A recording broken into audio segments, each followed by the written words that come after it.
পরপর হুমকি এবং ইরান ইসরায়েলের হামলা পাল্টা হামলার মাঝে এবার বিতর্কিত এক মন্তব্যের কারণে আবারও আলোচনায় ডোনাল্ড ট্রাম্প। সম্প্রতি মেসিকে দেওয়া সংবর্ধনা অনুষ্ঠানে ফুটবল ছাপিয়ে হঠাৎ করেই তেহরান প্রসঙ্গ টেনে আনলেন তিনি। কি এমন বিষয়ে বলেছেন তিনি যা ইরানকে প্রত্যাখ্যান করতে হলো? বিস্তারিত সাদিয়া সিদ্দিকার রিপোর্টে। মধ্যপ্রাচ্যের উত্তপ্ত ভূ রাজনীতিতে নতুন করে ঘি ঢাললেন মার্কিন প্রেসিডেন্ট ডোনাল্ড ট্রাম্প। ইরান যুদ্ধ বন্ধের জন্য আকুতি জানিয়ে বারবার যোগাযোগ করছে বলে দাবি করেছেন তিনি। তবে তেহরান এই দাবিকে স্রেফ প্রোপাগান্ডা হিসেবে উড়িয়ে দিলেও ট্রাম্প তার অবস্থানে অনড়। এমনকি ইরানের পরবর্তী সর্বোচ্চ নেতা কে হবেন সেই নির্বাচনেও নিজের সরাসরি সংশ্লিষ্টতার কথা জানিয়ে এক নতুন আন্তর্জাতিক বিতর্কের জন্ম দিয়েছেন তিনি। ব্রিটিশ সংবাদ মাধ্যম দ্য ইন্ডিপেন্ডেন্ট ও মার্কিন গণমাধ্যম একিওসের প্রতিবেদনে এই চাঞ্চল্যকর তথ্য উঠে এসেছে। গত বৃহস্পতিবার রাতে হোয়াইট হাউসে আর্জেন্টাইন ফুটবল জাদুকর লিওনেল মেসি ও তার ক্লাব ইন্টার মিয়ামিকে দেওয়া এক সংবর্ধনা অনুষ্ঠানে ট্রাম্প এসব কড়া মন্তব্য করেন। উপস্থিত দর্শকদের উদ্দেশ্যে তিনি দাবি করেন, ইরানের সামরিক শক্তি বর্তমানে খাদের কিনারে এসে ঠেকেছে।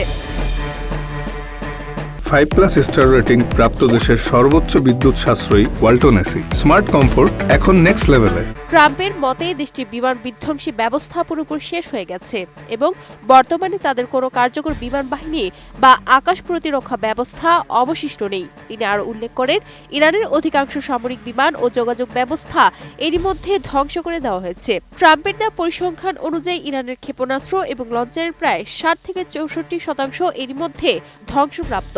একসময়ের শক্তিশালী শত্রু ইরান এখন দিশেহারা হয়ে চুক্তির জন্য মরিয়া হয়ে কল দিচ্ছে বলে তিনি দাবি করেছেন। তবে কিছুটা তাচ্ছিল্যে সুরে ট্রাম্প বলেন, আমি তাদের বলেছি আপনারা অনেক দেরি করে ফেলেছেন, এখন আমরা তাদের চেয়ে বেশি যুদ্ধ করতে চাই।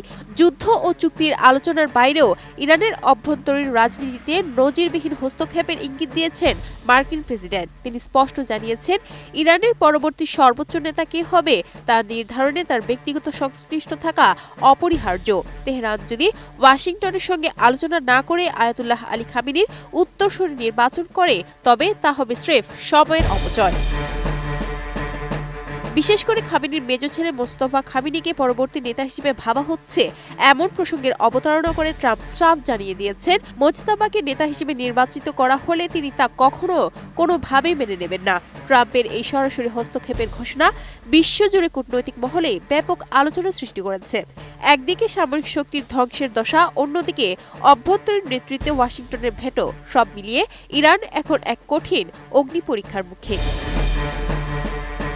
Sadia Siddika, ATN news.